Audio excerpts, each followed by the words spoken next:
Setelah mendapatkan kekuatan untuk menghentikan waktu, aku hanya bisa melakukan tindakan seperti sutradara film saat waktu berhenti, hanya karena aku tiba-tiba menjadi Raja Naga Jahat. Di awal, aku bertemu dengan seorang pejuang wanita yang ingin membunuhku. Dengan teriakan keras, "Matilah, Naga Karl!" Pejuang Sylvie menyerbu ke arahku dengan pedang panjang di tangannya. Tetapi sedetik kemudian, segalanya di sekitarnya seperti ditekan tombol jeda. Aku panik dan berdiri, kedua cakar naga dengan panik memegangi kepalaku. Aku akan mati, aku akan mati. Belum lama ini aku masih menonton film AV Jepang di ponselku. Siapa sangka saat aku membuka mata, aku sudah berada di tubuh naga Karl ini. Segera bawahan datang dengan tergesa-gesa untuk melaporkan bahwa pejuang Sylvie dan dua rekannya telah sampai di gerbang benteng. Meskipun aku mewarisi statistik tubuh naga Karl, aku tidak mewarisi kemampuan Karl. Sekarang, jangankan embusan api naga yang membuat benua ketakutan. Aku masih dalam wujud manusia, bahkan tidak bisa berubah menjadi wujud naga raksasa. Meskipun aku tidak memiliki kekuatan. Tetapi hidung sensitif dari makhluk naga dapat mencium aroma pria di luar gerbang, dan aroma khusus dari tubuh seorang biarawati. Jelas itu adalah rekan tim pejuang Sylvie, biarawati Chris dan penyihir Vettel, yang berjongkok di luar gerbang. Sylvie sang pejuang memulai pertarungan terlebih dahulu, dan penyihir menunggu kesempatan untuk menyerang. Alasan mengapa aku belum panik sampai sekarang. Karena bersamaan dengan perjalanan waktu, aku juga mendapatkan kemampuan dari film yang kulihat sebelum perjalanan waktu. Menghentikan waktu hanya 3 detik CD. Namun, kemampuan yang menentang surga untuk menghentikan waktu tanpa batas. Tetapi masalahnya adalah aku menonton film seni, dan aku hanya dapat melakukan operasi yang diizinkan dalam film di ruang Taman Batu. Mereka yang mengerti akan mengerti. Karena lensa film Taman Batu itu tidak terlalu besar, begitu aku meninggalkan lokasi peluncuran Taman Batu lebih dari 100 meter.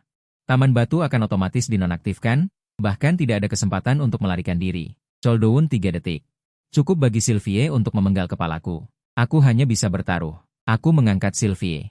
Menciptakan ilusi. Dengan menghubungkan rantai adegan, aku bisa merasakan sentuhan lembut tubuhnya. Aku harus menggunakan kemampuanku untuk melindungi mereka bertiga. Baru kemudian aku bisa memenangkan secercah kehidupan. Di dunia yang terhenti ini, aku dengan hati-hati memindahkan tubuh Sylvie.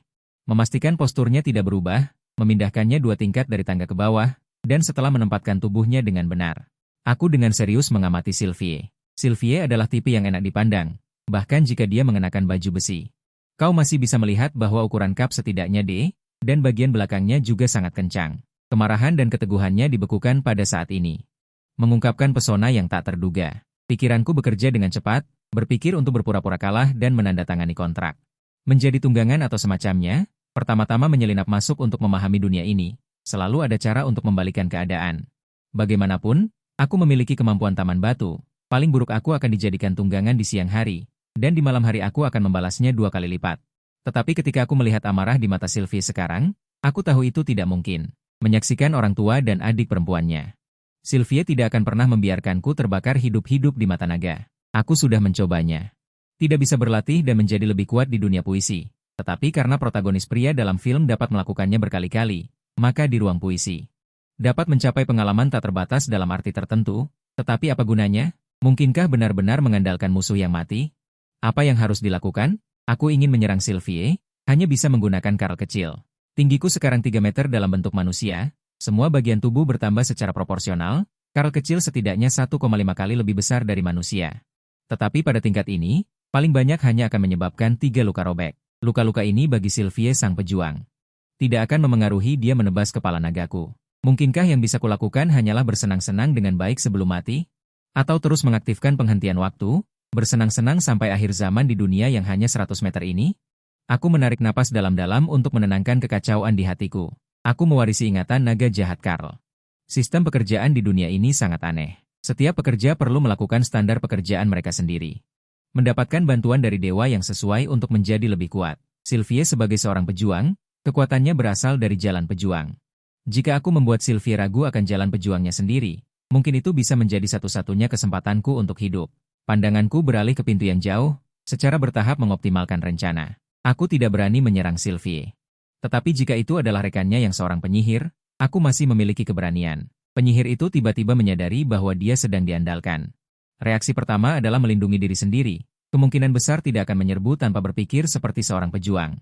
Aku kembali duduk di singgasana. Waktu di sekitarku mulai bergerak dalam sekejap. Mata Sylvie membara dengan api amarah. Karl, aku selalu hidup dalam ketakutan yang kau berikan padaku, tetapi sekarang aku akan membunuhmu dengan tanganku sendiri. Suaraku rendah. Sylvie, apakah kamu merasa takut? Jadi, apakah kamu mundur di kehidupan selanjutnya?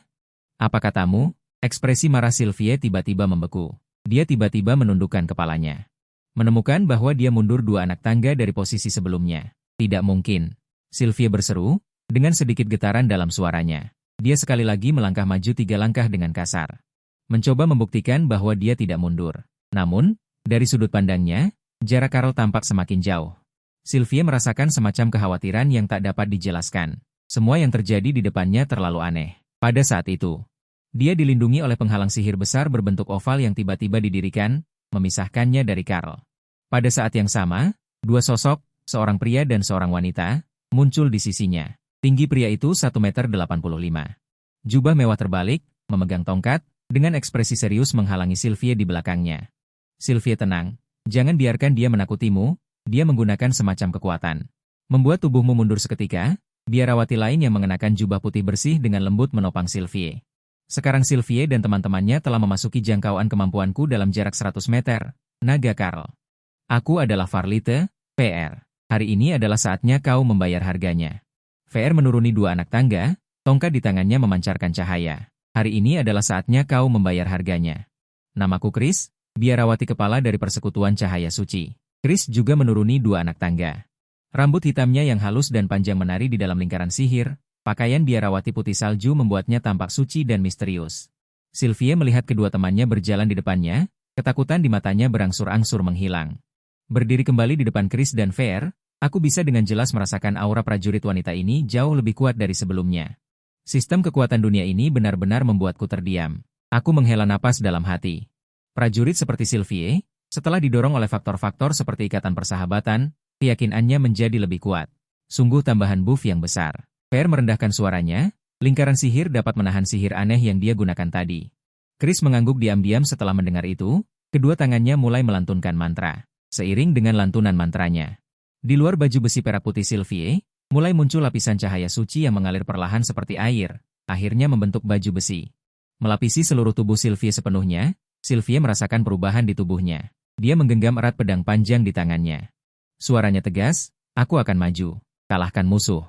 Lalu pergi minum untuk merayakannya. Sylvie, wajah VR tiba-tiba memerah sedikit. Dengan sedikit getaran dalam suaranya, aku menyukaimu, Sylvie. Tetapi tanpa terlalu banyak kejutan, dengan sedikit kelembutan di matanya, aku tahu. Setelah ini selesai, mari kita menikah. Bibirku tersenyum. Apakah kalian pikir sihir main-main anak-anak ini dapat menahan kekuatanku? Aku mengangkat 1 jari. Detik berikutnya, seluruh dunia dihentikan. Aku menghela napas pelan. Bangkit dari tahta dan perlahan berjalan menuju Sylvie yang membeku, mengulurkan tangan ke arah penghalang biru. Batas perisai sihir itu seolah tidak ada, jariku dengan mudah menembus pertahanan yang tampaknya tidak bisa ditembus ini. Ternyata tidak efektif, aku merasa. Setelah berkali-kali percobaan dan eksplorasi, aku secara bertahap menemukan aturan dan batasan dari kemampuan menghentikan waktuku ini. Kemampuan ini terbatas pada film khusus Jepang. Di film semacam itu, tokoh utama tidak akan dihalangi oleh hal-hal aneh. Pandanganku beralih ke Chris. Biarawati ini, dalam ruang waktu cermin, tampak seperti patung indah. Kecantikannya berbeda dengan daya tarik Sylvie. Tipe yang bisa membuat orang terpesona pada pandangan pertama. Aku berjalan ke arah Chris, mengangkat dagunya dengan jari dan mengamatinya. Rambut hitam panjang Chris sehalus sutra, sangat kontras dengan jubah biarawati putih bersih yang dikenakannya. Cantik sekali. Aku memujinya dengan tulus. Pandanganku beralih ke tubuh Chris. Mungkin karena mengenakan jubah biarawati yang longgar, bentuk tubuhnya tidak menonjol. Meskipun tingginya lebih dari 1,7 meter. Dadanya agak datar, tidak seperti ibu susu pada umumnya yang memiliki punggung lebar. Aku mengulurkan jari. Khawatir cakar tajamku akan secara tidak sengaja merobek jubah biarawatinya. Rencanaku adalah, tanpa terlihat dari luar, untuk melakukan operasi. Seiring jubah biarawati itu jatuh, kulit putih Chris yang seperti batu giok terungkap sepenuhnya di hadapanku. Jariku dengan lembut meluncur melewatinya, merasakan sensasi yang datang dari ujung jariku. Benar-benar halus, ternyata benar-benar datar. Aku tidak terus membuka jubah biarawati Chris. Bukan karena aku merasa mengenakan pakaian akan lebih menarik dengan nuansa seragam, tapi terutama jika dibuka. Meskipun menyenangkan, tetapi memasangnya kembali seperti semula hampir mustahil. Terutama lapisan rok yang bertumpuk dan korset yang rumit. Untungnya, jubah biarawati itu didesain sebagai gaun panjang.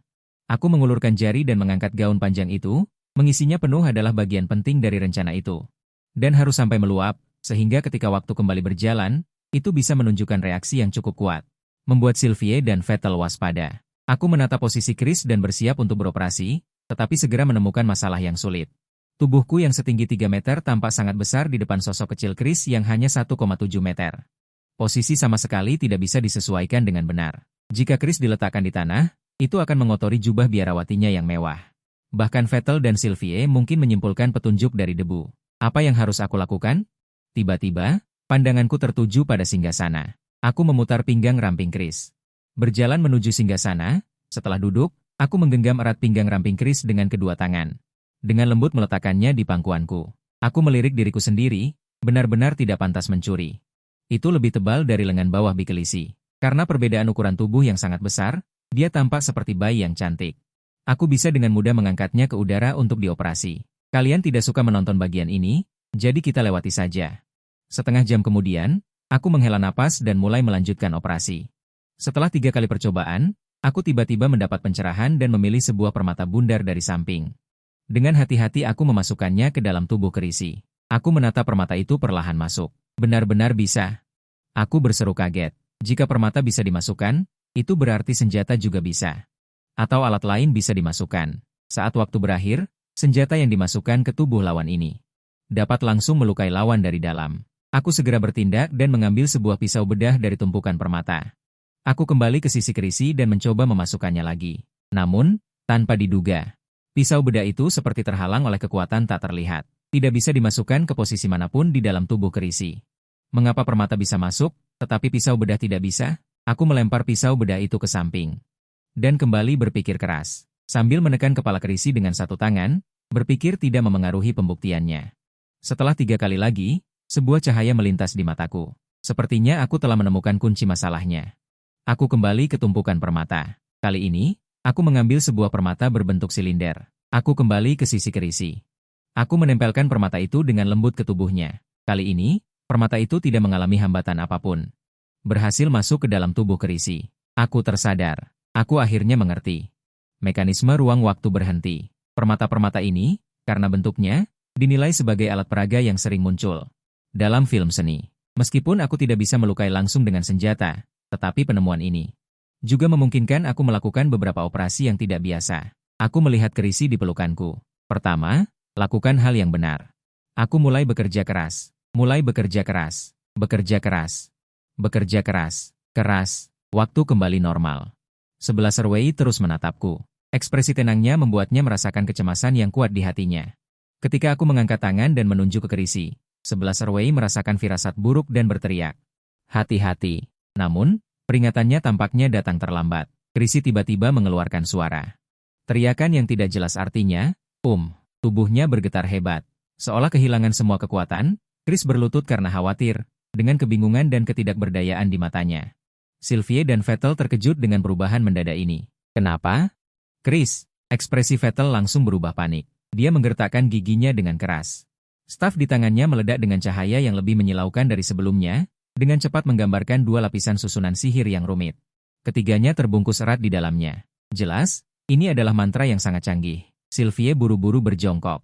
Membantu Chris, matanya penuh kekhawatiran. Chris, apa yang terjadi padamu? Kaki Chris lemas, berusaha untuk berbicara. Membuka mulutnya, dia merasakan sakit di tenggorokannya. Rahangnya terkilir. Wajahnya yang biasanya suci dan tenang itu saat ini dipenuhi dengan kepanikan dan ketidakberdayaan.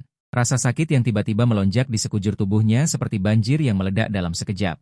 Dia menutup perutnya dengan tangannya, matanya mengungkapkan rasa sakit yang tak terlukiskan. Dia samar-samar merasa perutnya sedikit membengkak. Seolah-olah ada sesuatu yang menggeliat di dalamnya. Wajah Chris dipenuhi ketakutan. Kaki-kaki di bawah gaun biarawati sucinya tertutup rapat. Ada gelombang energi yang tak dapat dijelaskan di dalam tubuhnya, seolah-olah akan keluar kapan saja. Rasa kram yang tak terlukiskan terus-menerus datang dari dalam tubuhnya. Vettel berusaha keras untuk menopang susunan sihir. Kehilangan mana yang cepat membuatnya mulai memucat. Bertanya dengan cemas, Chris, di mana kamu terluka? Bisakah kamu masih menggunakan sihir? Kekuatan sihir putih tiba-tiba muncul di tangan kanan Chris. Saat kekuatan sihir ini beredar di sekitar perutnya. Rasa sakit yang menusuk otot di tubuhnya sedikit mereda. Tetapi rasa bengkak di perutnya masih belum hilang. Aku tidak tahu. Kenapa rasanya ada sesuatu di dalam perutku? Kenapa ada sesuatu di dalam perutku? Vettel dengan gugup menopang formasi. Berusaha keras mencari pengetahuan sihir yang telah dipelajari selama ini di benaknya. Konsumsi sihir yang tidak diketahui dan intensitas tinggi ini membuat keringat halus mulai muncul di dahinya. Tatapan di matanya menjadi semakin marah. Chris mengerutkan kening. Melihat bahwa aku tidak berniat untuk terus menyerang mereka, dia menggigit bibirnya dan menggunakan tangannya untuk mencubit ujung roknya. Ini membuatnya merasa malu yang belum pernah terjadi sebelumnya. Tetapi sekarang dia tidak punya waktu untuk mengkhawatirkan hal ini. Dia dengan hati-hati memasukkan tangannya ke sisi gaun panjang itu. Ujung jarinya menyentuh beberapa energi magis. Ketika dia menarik tangannya, ujung jarinya sudah penuh dengan semacam dengan sihir khusus yang mengikat. Dia menunduk dan mengamati dengan cermat sihir yang tidak jelas ini, wajahnya dipenuhi kebingungan. Kemudian ekspresinya tiba-tiba berubah. Wajah sucinya kehilangan semua warna saat ketakutan menyebar.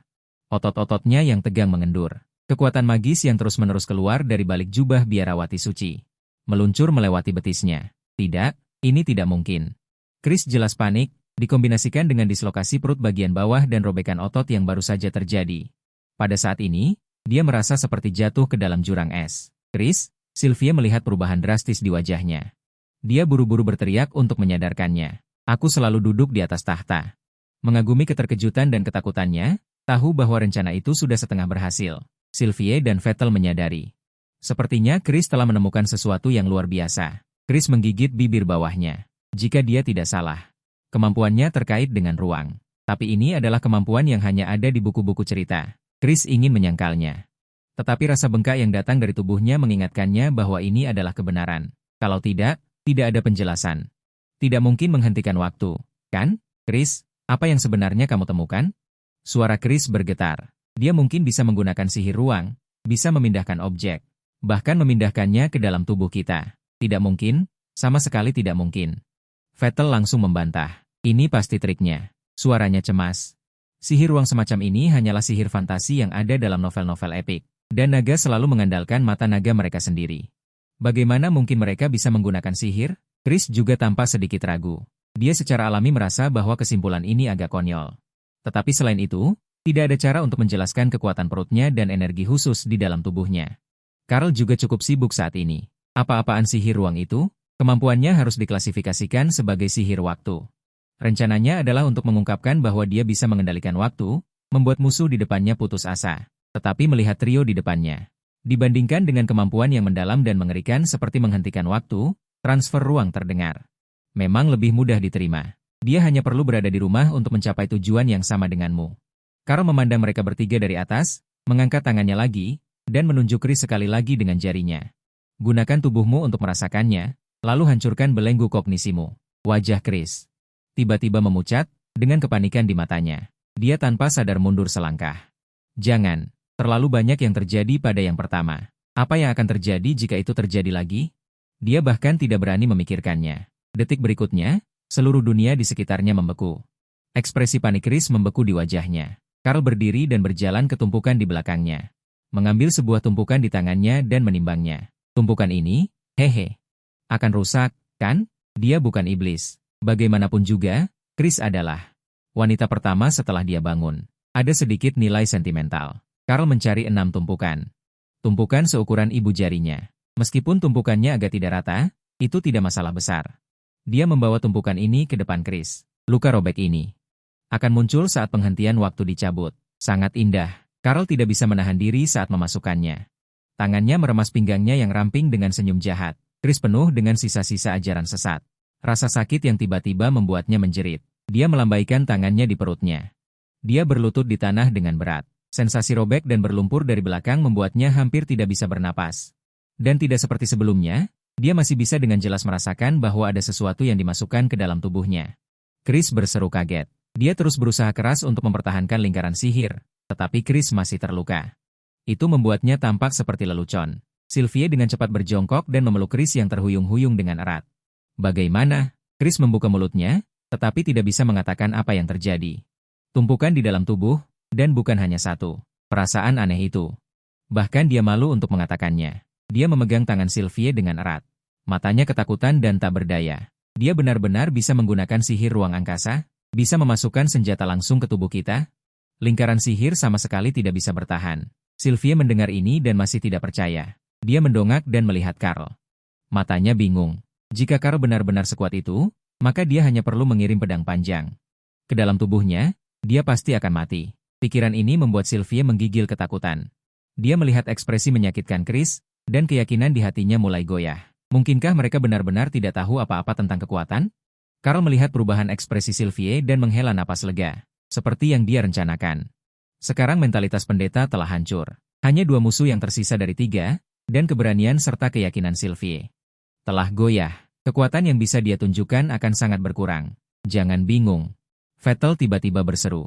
Jika Karl bisa menggunakan sihir ruang angkasa sesuka hati, dia tidak akan mengatakan begitu banyak kepada kita. Semua ini adalah jejaknya, ingin menghancurkan kita secara psikologis. Sylvie mendengarkan kata-kata Vettel. Setelah hening sejenak, dia kembali menggenggam pedangnya. Aku mengerti.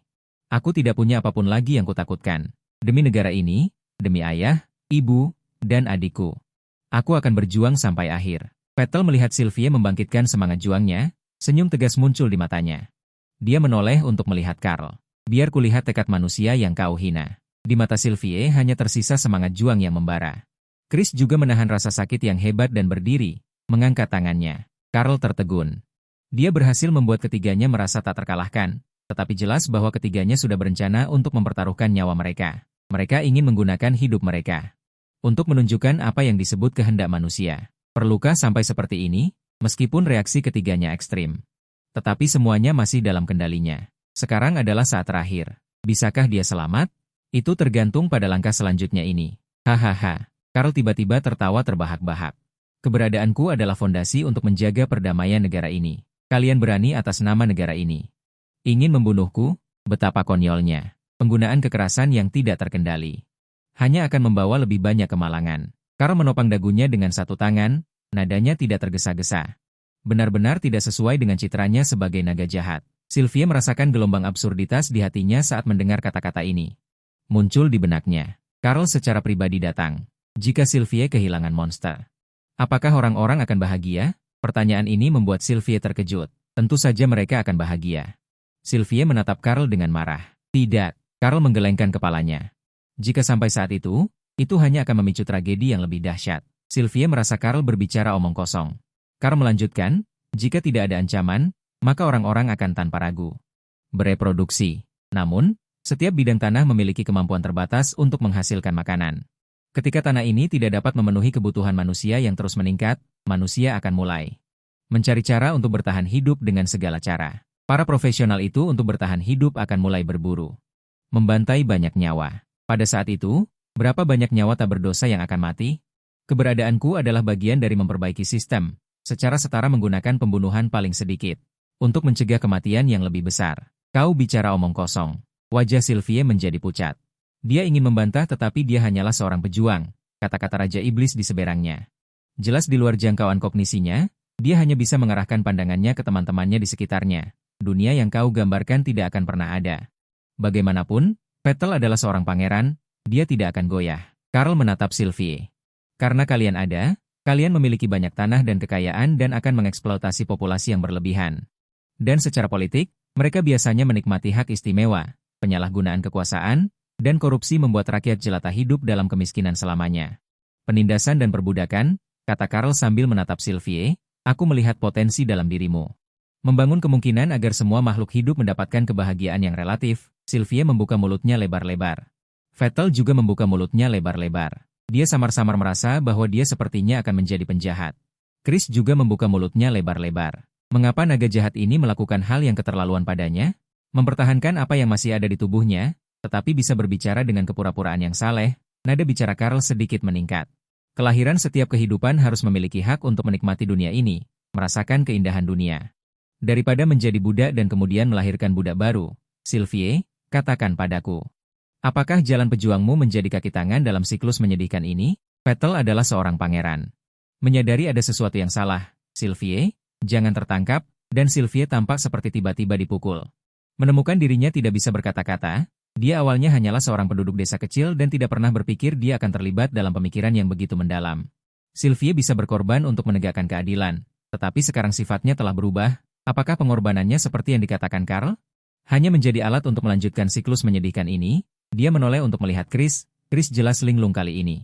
Wajahnya pucat, kedua kakinya rapat, dan tubuhnya sedikit gemetar. Sylvie bisa melihat dari matanya. Membaca ketakutan dan kecemasan yang kuat, ini belum pernah terjadi sejak mereka bertemu. Keadilan runtuh. Lebih menakutkan daripada menghadapi musuh yang kuat, tidak diketahui berapa banyak kekuatan tempur yang dapat digunakan ketika ada keraguan di hati Anda. Tim pahlawan saat ini berada di titik terendah. Carl melihatnya di matanya dan sangat gembira. Rencananya sudah 90% selesai. Sekarang yang tersisa hanyalah langkah terakhir, menciptakan oposisi antar manusia dan membuat mereka saling tidak mempercayai. Carl mengangkat tangannya dan menggesekkan busur di udara, lalu berkata, Sylvie, kamu punya cukup waktu untuk berpikir dan kemudian menjadi temanku. Vettel hendak membuka mulutnya untuk mencegah Sylvie tertangkap. Tiba-tiba menemukan bahwa pengucapannya menjadi tidak jelas, matanya membelalak dan dia dengan cepat mengangkat tangannya untuk menyentuh mulutnya. Dia hanya merasakan ada benda asing di mulutnya, jarinya dengan panik masuk dan mengeluarkan sebuah permata bundar.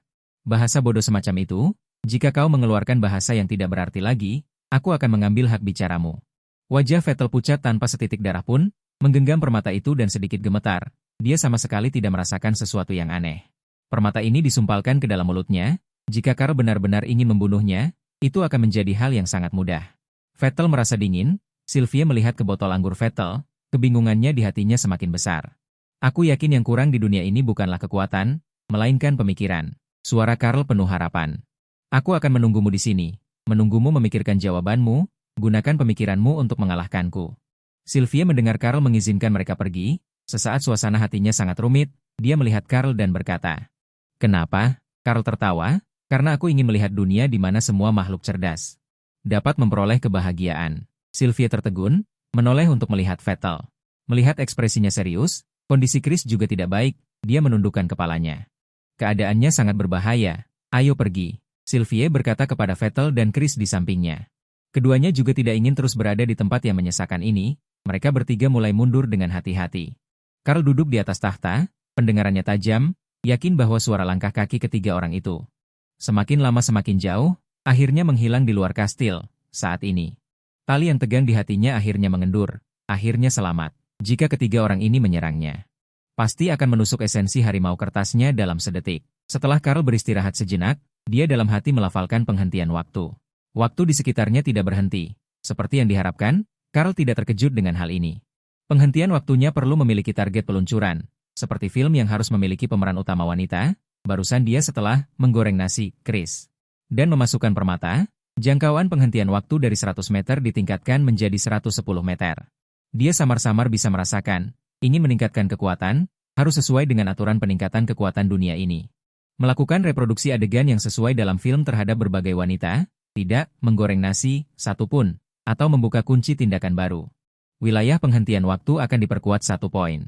Di hutan lebat di luar kastil, malam telah tiba. Sylvie ragu-ragu sejenak, akhirnya tidak bisa menahan diri untuk berteriak ke arah tenda. "Chris, apakah kamu butuh bantuan?" Suara Chris yang sedikit lemah terdengar dari dalam. "Tidak apa-apa, hanya luka kecil.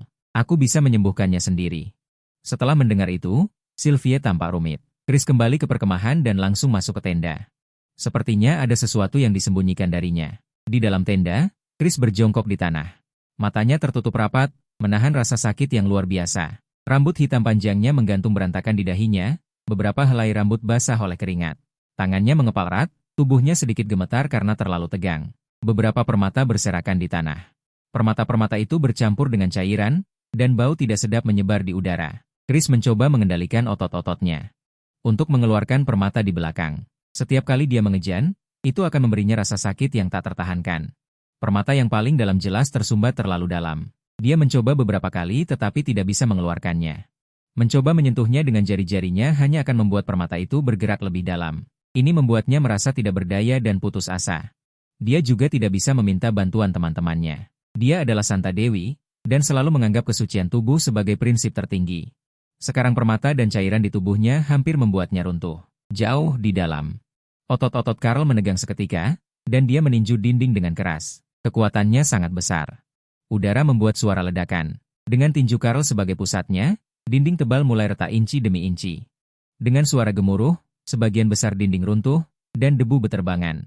"Aku cukup kuat." Carl sedang menguji kekuatan tubuh ini. Dia sepenuhnya mewarisi kekuatan fisik dan keterampilan tubuh naganya. Kekuatan fisik dan keterampilan dari tubuh naga jahat tingkat 7 ini. Sistem kekuatan dunia ini adalah dari tingkat 1 hingga 10. Kekuatan terkuat di benua ini. Dan yang terkuat dari beberapa ras memiliki satu atau dua tingkat 9, mirip dengan senjata nuklir. Masing-masing dari mereka adalah legenda di benua itu dan tidak akan muncul dengan mudah. Kekuatan tempur konvensional teratas yang benar-benar aktif di benua itu adalah tingkat 8. Naga jahat Karl tingkat 7 sudah menjadi kaisar tanah yang mendominasi wilayah. Sylvie dan yang lainnya berada di tingkat 6. Sayangnya, aku hanya mewarisi kekuatan tubuh. Sistem kekuatan di benua ini mirip dengan peningkatan jiwa. Mempraktikkan profesi seseorang dapat naik level dan menjadi lebih kuat. Misalnya, profesi populer seperti prajurit. Hanya perlu terus bertarung. Kekuatan tingkat yang sama jauh lebih rendah daripada Chris dan Sylvie. Dan pahlawan Sylvie. Tetapi relatif, profesi yang kuat seperti Chris dan Sylvie ini. Persyaratan yang perlu dipatuhi untuk naik level secara alami lebih banyak. Karl adalah naga jahat. Membakar, membunuh, dan menjarah dapat terus menjadi lebih kuat dan naik level menjadi Raja Iblis. Setiap peningkatan akan memperkuat tubuh dan meningkatkan kekuatan aslinya secara signifikan. Jadi, aku ini Kabage. Ekspresi Karl halus. Dia tidak mewarisi jiwa Karl. Kekuatannya berasal dari film khusus. Terus-menerus menyelesaikan tindakan yang muncul dalam film tersebut untuk meningkatkan kekuatan. Jadi, tingkat kemampuannya saat ini sebenarnya adalah tingkat pertama, tetapi tubuhnya telah diperkuat 7 kali. Jadi, secara teoritis, ketika dia mencapai tingkat ke-7, itu setara dengan memperkuat 7 kali pada kekuatan tubuh tingkat ke-7.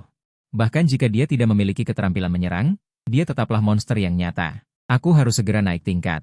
Memperkuat kemampuan pendengaran dan penglihatan agar memiliki kemampuan untuk melindungi diri sendiri. Karl keluar dari kastil. Dia memasuki hutan.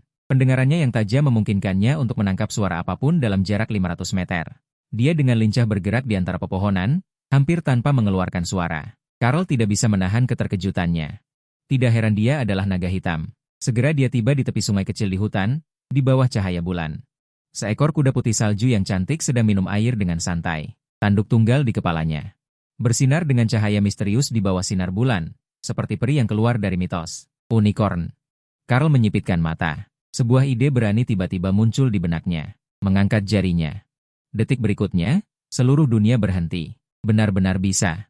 Karl terkejut. Pendengaran dan penglihatannya memicu target. Mata Karl tertuju padanya di belakang. Garis-garisnya kencang dan tegak. Sangat cantik. Karl menarik kembali pandangannya. Mungkin karena dia telah berubah menjadi naga sehingga dia merasa seekor kuda pun memiliki daya tarik. Sambil berbicara, Karl mengulurkan tangan dan menarik ekornya lalu meliriknya, kemudian berbalik dan pergi. Dia masih harus berburu beberapa hewan liar untuk mengisi kembali energinya. Tujuannya tidak hanya terbatas pada biarawati suci. Masih ada pekerjaan yang harus dilakukan besok. Ini semua akan menghabiskan banyak energi. Karl baru saja melangkah 2 langkah, suara tiba-tiba datang dari belakang. Dalam waktu yang telah dihentikan ini. Tampak sangat tiba-tiba. Dia tiba-tiba berbalik. Unicorn itu tidak jauh dari ujung jarinya. Tiba-tiba muncul bayangan hitam di bawahnya, melilit tubuh unicorn dan menyatu dengan unicorn.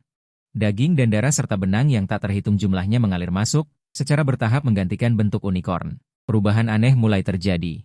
Benang perak secara bertahap menyatu dengan unicorn dan mulai menunjukkan ciri-ciri manusia. Bagian tubuh wanita iblis yang menggoda secara bertahap muncul. Rambut peraknya halus seperti sutra, tubuhnya anggun, seolah-olah dia adalah peri cahaya bulan. Namun, ketika makhluk ini muncul sepenuhnya, ternyata dia tidak punya wajah, hanya benjolan halus yang memperlihatkan pipi yang dililit benang. Jelas posturnya anggun, tetapi hilangnya wajah menciptakan rasa teror yang tak terlukiskan. Orang yang melihatnya merinding, Karl menahan napas, sudut matanya menyapu lingkungan sekitarnya. Dunia masih dalam keadaan berhenti, hanya makhluk misterius ini yang masih menggeliat dan berubah. Mengapa monster ini dapat bergerak bebas saat waktu berhenti? Peleburan benang perak dan unicorn semakin dalam. Sampai setinggi 5,5 meter, dada wanita cantik itu terus membesar, jauh melampaui ukuran orang normal. Jantung Karl berdegup kencang, sebuah nama keluar begitu saja, wanita tak berwujud. Sebelum melakukan perjalanan waktu, dia menonton film bertema penghentian waktu Jepang sebagai hadiah untuk dirinya sendiri. Akhirnya, dia bergegas ke dekat komputer, sebuah buku berjudul Mitos Cthulhu. Versi dewasa, wanita tak berwujud adalah monster di babak pertama. Ini adalah jenis makhluk yang terbuat dari benang. Makhluk tanpa bentuk. Mereka akan hidup berdampingan dengan makhluk lain dan mengubah makhluk yang diparasitinya. Dan wanita tak berwujud itu sendiri tidak memiliki keinginan, tetapi akan memperkuat keinginan makhluk yang diparasitinya tanpa batas. Makhluk-makhluk ini, setelah diparasiti oleh wanita tak berwujud, akan menjadi sangat kejam, tidak peduli seberapa parah luka yang mereka derita. Akan disembuhkan oleh benang. Satu-satunya cara untuk memusnahkan mereka adalah dengan ledakan. Karl menekan detak jantungnya, tubuhnya terus mundur, seolah-olah berjalan di atas es tipis. Takut memecah kesunyian di sekitarnya, sampai dia mundur sejauh 100 meter dari kemampuan yang diluncurkan. Efek penghentian waktu di sekitarnya berangsur-angsur menghilang, dan segala sesuatu mulai mengalir lagi. Unicorn tanpa wajah berbentuk manusia berdiri diam di tempatnya, sosok iblis. Wajah tanpa wajah itu bergoyang tidak normal, Karl terus mundur dengan hati-hati. Matanya tidak pernah meninggalkannya sampai dia yakin dia sudah cukup jauh. Unicorn tanpa wajah berbentuk manusia itu berani berbalik dan melarikan diri. Dia menggunakan hampir seluruh kekuatannya. Angin bersiul di telinganya, detak jantung dan langkah kaki terjalin, sampai dia melihat kastil di kejauhan. Baru kemudian dia berani sedikit rileks. Ekspresi Karl serius. Dunia ini lebih berbahaya daripada yang dia bayangkan. Sekarang tampaknya, ada juga edisi dewasa yang ikut bersamanya saat melakukan perjalanan waktu. Mitos Cthulhu, dan makhluk-makhluk ini, tidak terpengaruh oleh penghentian waktunya. Tentu saja, mungkin juga kekuatannya tidak cukup. Tingkat kekuatan aktualnya saat ini hanya tingkat 1. Hal yang paling dikhawatirkan Karl bukanlah para monster wanita tak terlihat yang baru dilihatnya. Paling banyak, dia hanya bisa menciptakan dunia di bawah gagasan perzinahan. Dia mengkhawatirkan Cthulhu mitos itu. Monster lain juga ikut menyeberang. Sistem Cthulhu pada dasarnya adalah salah satu sistem yang paling keterlaluan. Apalagi itu adalah versi dewasa dari kreasi kedua.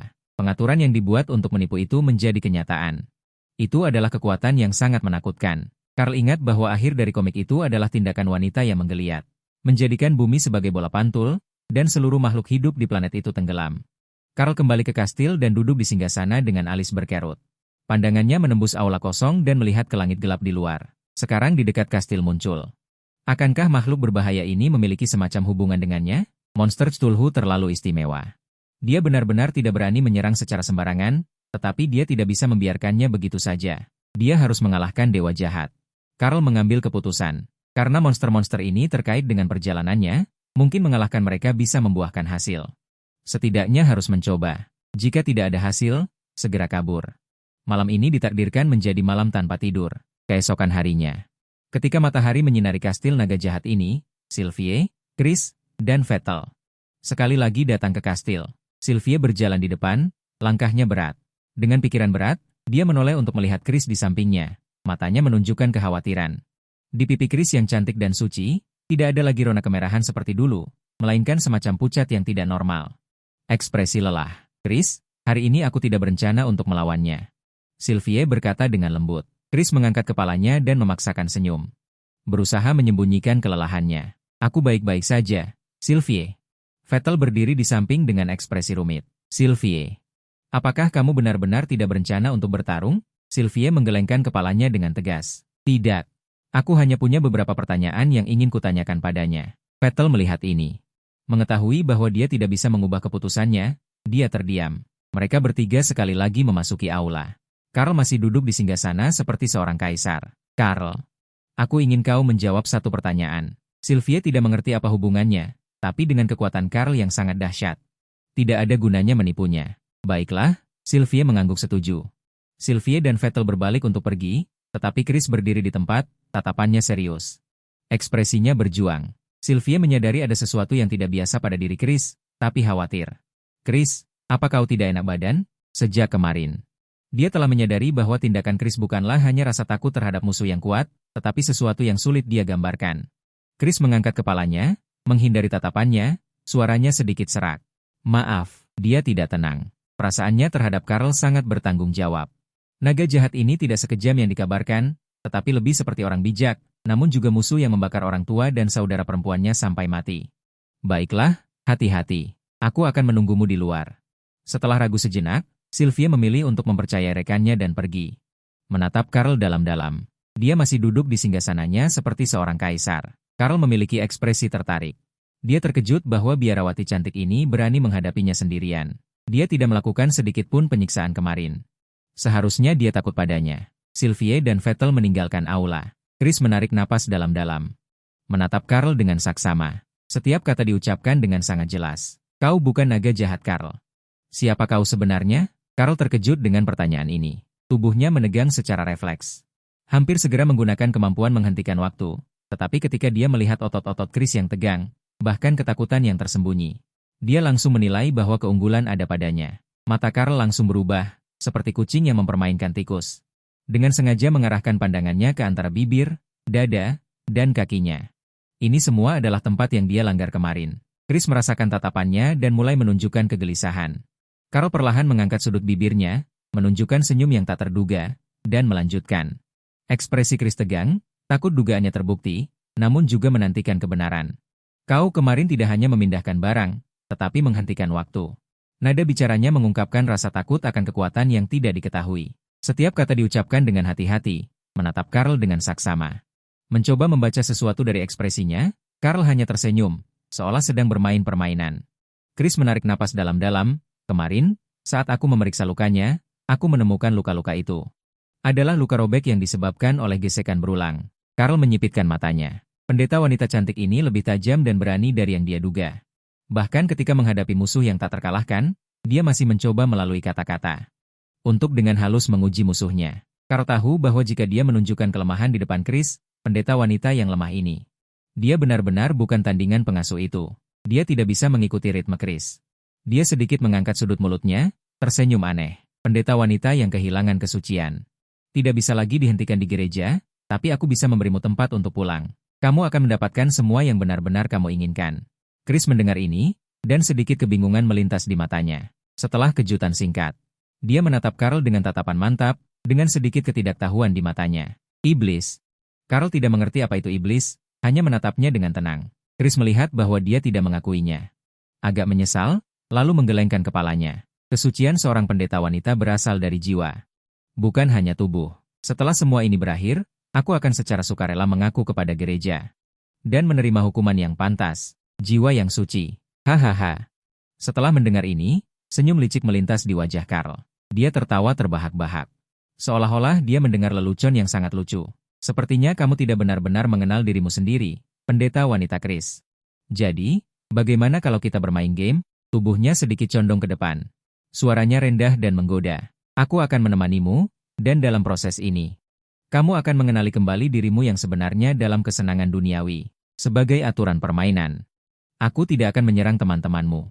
Dengan batas waktu 7 hari, jika dalam 7 hari ini, kamu masih bisa mempertahankan apa yang kamu sebut jiwa suci, aku, Carl, akan meninggalkan dunia ini. Chris mendengar ini. Keraguan melintas di matanya. Dia tahu bahwa dia tidak bisa melawan Carl. Jika dia bisa mendapatkan kesempatan untuk dirinya sendiri dan teman-temannya melalui game ini, dia tidak mau menyerah begitu saja. Dia menatap Carl. Kenapa aku harus percaya bahwa kamu akan menepati janji? Carl tersenyum dan mengangkat jarinya. Gerakan ini membuat Chris menggigil. Dia seolah-olah meramalkan apa yang akan terjadi, ekspresi ketakutan muncul di wajahnya. Celetuk, jangan detik berikutnya. Seluruh dunia membeku. Waktu dihentikan oleh Carl. Carl perlahan bangkit dari singgasananya. Berjalan ke arah Chris, ujung jarinya dengan lembut menyentuh pipinya yang merah dan tegang. Sentuhan lembut itu membuatnya tak bisa menahan desahan. Harus kuakui, kau sangat cantik. Selanjutnya, dia sudah sangat ahli. Kali ini tidak perlu terburu-buru seperti kemarin. Dia dengan mudah merobek jubah biarawati cantiknya. Ternyata sudah tidak bengkak lagi. Carl mengusapnya dengan ujung jari. Kemampuan penyembuhan memang bagus. Kemarin adalah luka robek yang parah. Dia mengangkat Chris dan mulai melakukan hubungan intim. Dengan pengalaman kemarin, hari ini jelas jauh lebih lancar. Sepertinya kemampuan penyembuhan tidak memberikan efek pengetatan. Hah? Carl sebenarnya ingin mencoba beberapa posisi lain, tetapi sayangnya tingginya 3 meter. Dan perbedaan ukuran tubuh yang besar dengan Chris, dia hanya bisa duduk di singgahsana, memeluk boneka domba ke arah utara. Paling banter, dia memilih untuk memeluknya dari depan dan memeluknya dari belakang. Gadis suci itu sangat lembab. Carl berseru dengan emosi, menyipitkan mata menikmati. Waktu berhenti berakhir. Jangan, Chris berteriak dan hanya merasakan tubuhnya menjadi ringan. Yang menyusul adalah rasa sakit di sekujur tubuh. Kakinya lemas. Kaki panjangnya tidak dapat menopang tubuhnya sendiri dan jatuh terduduk di tanah. Pandangannya tertuju pada jubah biarawati yang berserakan di samping, simbol dari gadis suci. Sekarang, itu tergeletak di tanah seperti kain yang dibuang. Chris menggigit bibirnya dengan erat. Mengangkat kepalanya dan menatap Carl. Aku menerima taruhannya. Carl menyipitkan matanya. Menatap Chris dalam-dalam. Gadis suci ini memang tidak sederhana. Setelah menyadari kenyataan, dia mampu dengan cepat menyesuaikan mentalitasnya, fleksibel, dan tidak terpaku pada dogma. Carl tersenyum tipis dan mengumumkan, permainan dimulai. Sylvie dan Vettel berdiri dengan tenang di pintu. Mereka tidak menunggu terlalu lama dan melihat Chris keluar. Sylvie berbicara dengan nada khawatir. Begitu kata-katanya selesai, dia melihat Carl juga dengan santai. Mengikutinya keluar. Melihat adegan ini, ekspresi Sylvie segera menunjukkan ekspresi waspada dan heran yang bercampur aduk. Senyum sinis muncul di wajah Carl. Aku dan Nona Chris telah mencapai kesepakatan. Aku akan pergi dengan kalian, tetapi apapun yang terjadi, aku tidak akan ikut campur. Itulah tujuan sebenarnya, menjadikan para pahlawan ini umpan meriam. Untuk mencari monster Cthulhu itu, membuat Chris jatuh, hanya itu alasan yang dia cari. Dengan taruhan ini, kita bisa mengembangkan permainan yang berbeda selain penghentian waktu. Dia melirik Chris, dia akan berusaha keras untuk berjalan dan tidak menunjukkan kelainan. Bagaimanapun, 2 permata dimasukkan. Mereka berempat berjalan di sepanjang sungai kecil yang berkelok-kelok ke hulu. Sinar matahari menembus pepohonan dan menyinari permukaan air, menambah sedikit vitalitas. Namun, suasana di antara mereka berempat sangat halus. Sylvie dan Vettel terus bertukar pandang, mereka jelas meragukan apa yang disebut perjanjian antara Chris dan Carl. Kondisi Chris jelas tidak benar, bahkan jika dia berusaha keras untuk menyembunyikannya, tetapi mereka bertiga adalah rekan satu tim. Mereka bisa melihat postur berjalannya tidak normal. Sylvie merasa tidak nyaman. Dia selalu waspada terhadap setiap gerakan Carl. Dia terus berpikir, apa tujuan Carl, tetapi perbedaan kekuatan di antara mereka membuatnya hanya bisa mengambil satu langkah pada satu waktu. Carl terus mengamati Chris. Dia benar-benar bisa menahan 2 permata. Bergesekan di tubuhnya saat berjalan. Secara bertahap dia selalu kuat. Carl dengan lembut mengangkat jarinya. Waktu berhenti, seluruh dunia membeku dalam sekejap ini. Carl berjalan ke arah Chris. Melihat kerutan di alisnya dan wajahnya yang sedikit pucat karena rasa sakit, dia mengulurkan tangannya. Membuka jubah biarawatinya, melihat posisi permata yang dimasukkan, ada sedikit darah yang merembes keluar. Benar saja, aku tidak berpengalaman. Carl menggunakan jarinya untuk mengeluarkan 2 permata. Karena bentuk permata yang tidak beraturan. Mereka bertabrakan satu sama lain saat berjalan. Menggaruknya, dia benar-benar bisa menahan rasa sakit. Chris takut kelainan itu terlihat, dan dia tidak berani menggunakan sihir penyembuhan. Jadi dia menahannya dengan paksa. Carl juga bukan iblis. Setelah menyimpan permata, dia mengeluarkan permata yang relatif lebih kecil dan bulat. Kali ini diletakkan di depan untuk mencegahnya terluka lagi. Carl merapikan pakaiannya. Melihat bibirnya yang kecil, sangat menggoda. Waktu mulai mengalir. Chris tiba-tiba merasakan sensasi bengkak yang tidak dapat dijelaskan di bagian belakang tenggorokannya, seolah-olah ada rasa lengket yang tak terlukiskan. Rasa lengket itu naik di sepanjang kerongkongannya, dia langsung menyadari apa yang telah terjadi sebelumnya, dan wajahnya tiba-tiba berubah. Mengatupkan giginya erat-erat, takut isi mulutnya menyembur keluar. Dia diliputi rasa malu dan tak berdaya. Namun, mengingat ini adalah bagian dari taruhan, dia mengatakan harus bertahan, menggigit erat. Suara geraman rendah keluar dari tenggorokannya, dengan paksa menelan kembali rasa lengket itu. Rasa mual dan jijik yang kuat menghantam sarafnya. Perutnya bergejolak, tetapi tepat ketika rasa tidak nyaman ini sedikit mereda. Chris tiba-tiba menyadari bahwa luka menyakitkan di belakangnya sekarang tidak terlalu sakit, dan rasa aneh juga menghilang. Hanya tersisa perasaan hampa. Meskipun ada perasaan aneh di depan, itu jelas jauh lebih kecil. Dan menjadi bulat, setidaknya tidak akan melukainya lagi. Chris dalam sekejap menghasilkan sedikit perasaan aneh. Carl tidak seburuk itu. Carl benar-benar memiliki mata yang jernih. Tanpa keinginan duniawi apapun, dia telah tiba di tempat dia bertemu wanita tak terlihat tadi malam. Melihat sekeliling, sosok monster itu telah menghilang. Hati-hati. Ada bau darah. Indera penciuman Sylvie sangat tajam, sedikit mengerutkan kening. Suara waspada, mata hanya terkunci pada hutan lebat. Vettel dan Chris segera memasuki keadaan pertempuran. Carl berinisiatif untuk mundur, menyaksikan kerjasama diam-diam ketiganya, hatinya tidak bisa menahan diri untuk tidak menghela nafas. Masih ada kekuatan. Tidak heran mereka berani menantangnya, naga jahat tingkat 7 ini. Yang terpenting adalah cukup waspada. Sylvie memegang erat pedang panjangnya, tidak kurang anggun.